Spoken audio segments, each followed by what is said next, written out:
Let's make some peanut butter fudge. Here's everything you'll need. Line several cake pans with aluminum foil and set aside.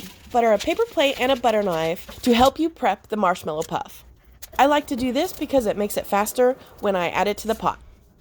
Add 3 sticks of butter to the pot, 1 1/3 cups of evaporated milk, and 6 cups white sugar mixed together. Once it starts boiling, set a timer for 4 minutes and continuously stir.